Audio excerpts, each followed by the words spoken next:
南無阿弥陀仏、南無阿弥陀仏、南無阿弥陀仏、南無阿弥陀仏。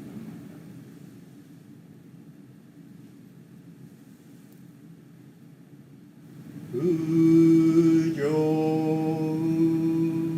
弥陀如来にうど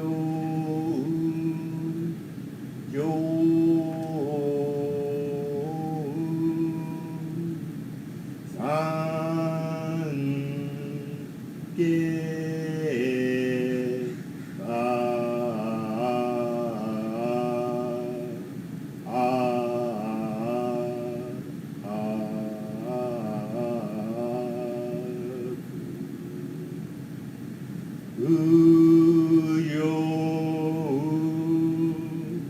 釈迦如来にうど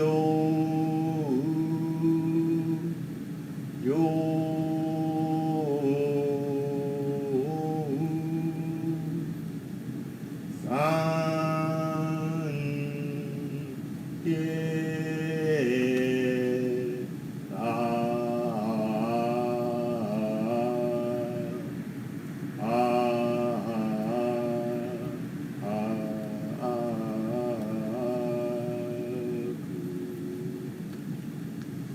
無量寿法如来にうど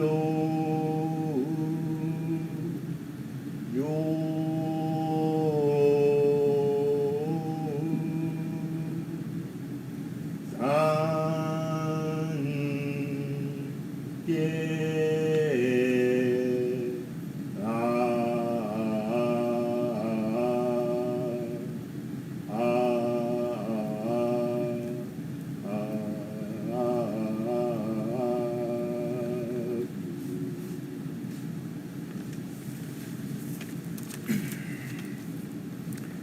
We are gathered here today, separately in our homes, to commemorate the birth of Shinran Shonin, the founder of Jodo Shinshu. It is with a sense of indebtedness, reverence, and gratitude that we acknowledge the great contribution that Shinran has made to our lives. His teachings are an indication that Amida's compassion continues to shower us. We awaken to the gift of light and life each time we recite the Sanbutsuge. In gratitude, we recite the Sanbutsuge. Namo Amida Butsu, Namo Amida Butsu, Namo Amida Butsu, Namanda.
つまに修行遠慮開始音程有脈十目如来有限小生無輪小学大音交流実法開門精進三昧知恵意徳無量修正慶右人体前年小仏崩壊愚人人の空語外体無明欲ぬ生存用無念の死死人徳無量不君広大知恵人妙光明一層神道大仙願が差仏在所法王華道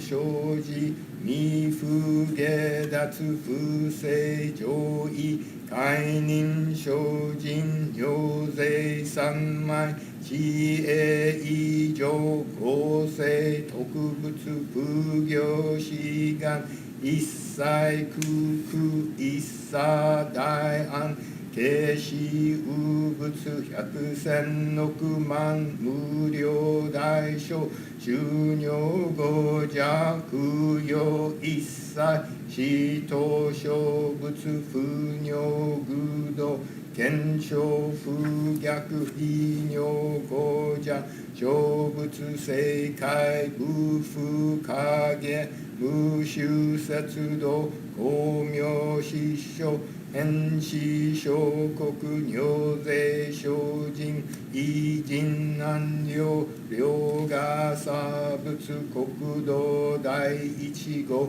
周期妙道場超絶国尿内音二無闘争ガト愛民到達一切実法来所心熱症状微等が国経楽安穏好物神妙税が心象発願の非力少々欲実法生存知恵無下上量子孫知が心行軽量心死食毒中家業精進民主風景何万ダブ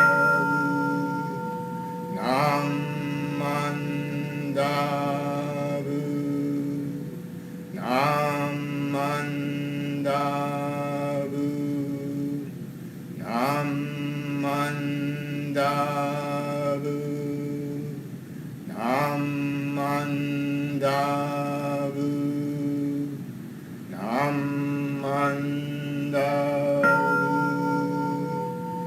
願にしくどく平等正祭道本菩提一心往生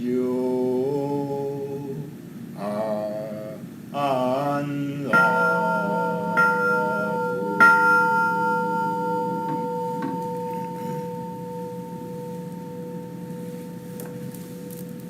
南無阿弥陀仏南無阿弥陀仏南無阿弥陀仏南万ダーブ南万ダーブ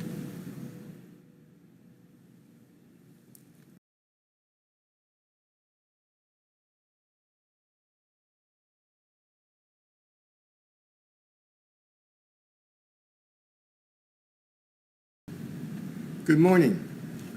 Gotane is celebrated as the birthday of Gutoku Shinran, the founder of our sect, Jodo Shinshu. Today, I thought I would share a short outline of Shinran's life and also show how his life reflected a key concept in Shin Buddhism, something called the two aspects of deep mind. This is very profound and wonderful teaching, but it's sometimes difficult to get because it seems to contradict ordinary logic. I'll give you a very simplified version of the two aspects of deep mind. The first aspect says that when a person realizes his lowest, darkest time, when he really senses his egocentric nature, at the very same moment, his life opens up and it's liberated by the vow of Amida Buddha. What that might mean in current contemporary terms is that when we realize our limits and find that our egocentric nature has put us in a position, or life has put us in a position where there seems to be nothing to do, we open ourselves up to a new vision of ourselves, which is fully accepted just as we are, fully part of the whole and very validated. So we're in a dark time right now, and it's similar to a time of Shinran. He was born at a time when there was warring factions in Japan. We are at a time where we find ourselves helpless, both from a health standpoint, from a standpoint of jobs and careers and livelihood, and also social life. And our usual exits for these things, where we find comfort, is also kept from us. We can't socialize with each other. So we're in a time where we find all these things that really are attacking us, and we seem not to have a way out. And so let's use this concept of Nishu Jinshin, two aspects of deep mind, which was fundamental in Shinran's life.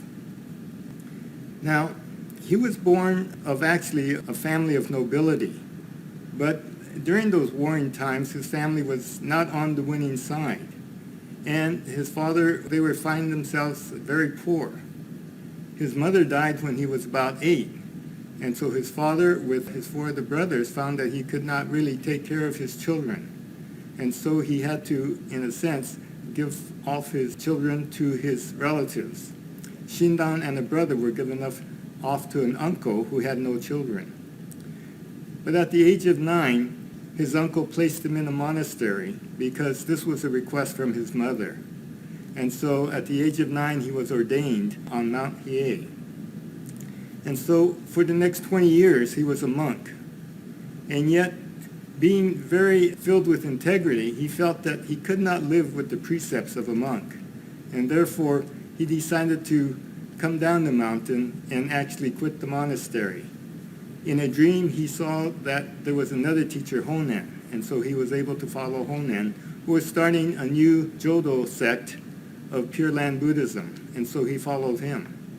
And because he was such a great student, Honen recognized him, and he rose quickly within the ranks of those monks.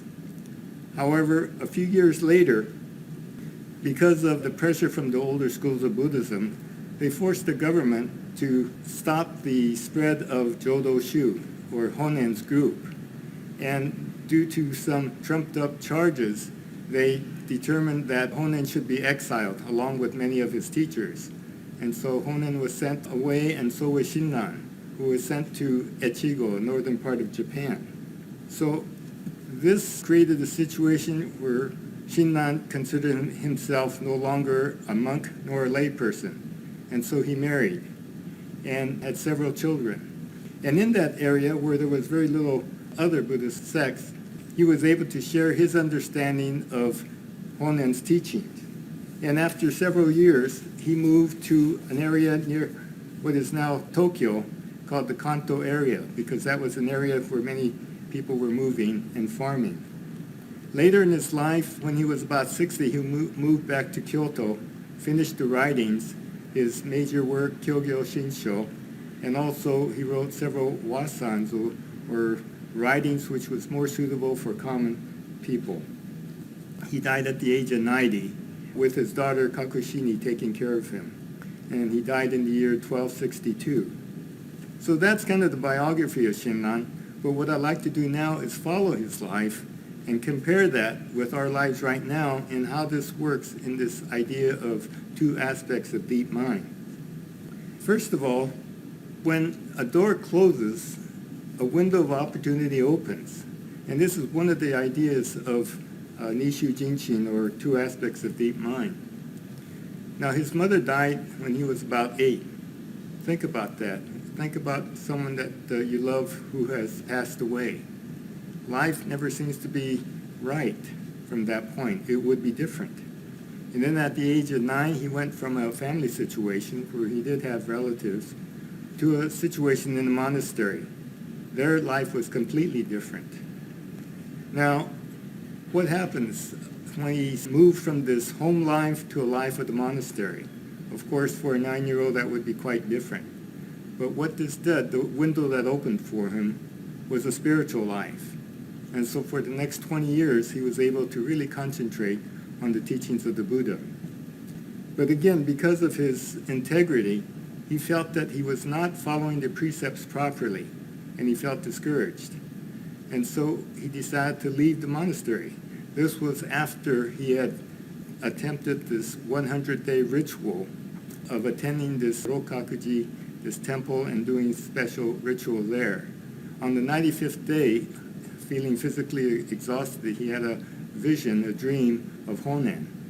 And therefore he quit this and left the monastery. So here again, he's lived a life for 20 years and feeling at the very bottom, he leaves. So what does that do? It opens his life up to a whole new way of thinking with Honen. Now, with this situation, he rises quickly in the ranks of Honen because of his intellect and the fact that he really seems to understand what Honen is saying. And so he's feeling good about this. This is a new way of life for him. But as this expands, the government shuts this new sect down because the older sects feel quite threatened by it. So again, Honen is exiled, and Shinran is exiled to the northern part of Japan. Again, this is devastating, finding a new way of life, a new way to be a monk, and then to have that new school completely disrupted by the government. So what window opens for him? He finds that he is no longer a monk. He has been disrobed. And so he calls himself neither a monk nor a layperson. And he marries. And the opportunity here is that being married, he has children. And our temple and the BCA was honored to have his 25th descendant visit us last year. So again, we see that in the darkest hour, something new opens up, a new path. Now, his children pass on these teachings, but also being isolated in this northern area, where at that time he was thought to be out in the wilderness. Of course, the schools in Kyoto were not concerned with him because he was off in the wilderness. Shinran continues to share his teachings of Honen. And with that, there are no real temples there. Their meetings are held in homes, which the system is called Ko, K-O. And so he continues. So with this new change of life, he's able to share Buddhism and be with peasants who listen and hear what he says, because Buddhism has now moved from the elite to the masses, where the common ordinary person can understand the teachings of the Buddha. Now, he's in this area of Echigo when Honen is pardoned, and he is pardoned. And so he's actually able to go back to Kyoto, but then his teacher Honen dies.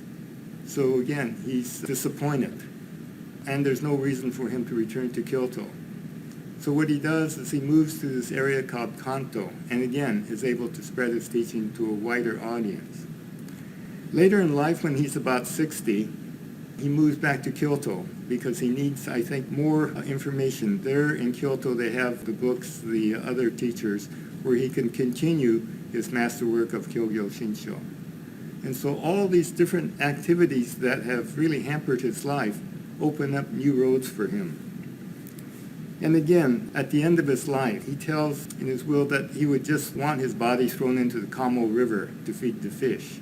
He doesn't consider himself any notable person. And yet Kakushini defies that and has a burial. And they have a small mausoleum at her husband's temple. And there he remains. And this, at that time, was very insignificant.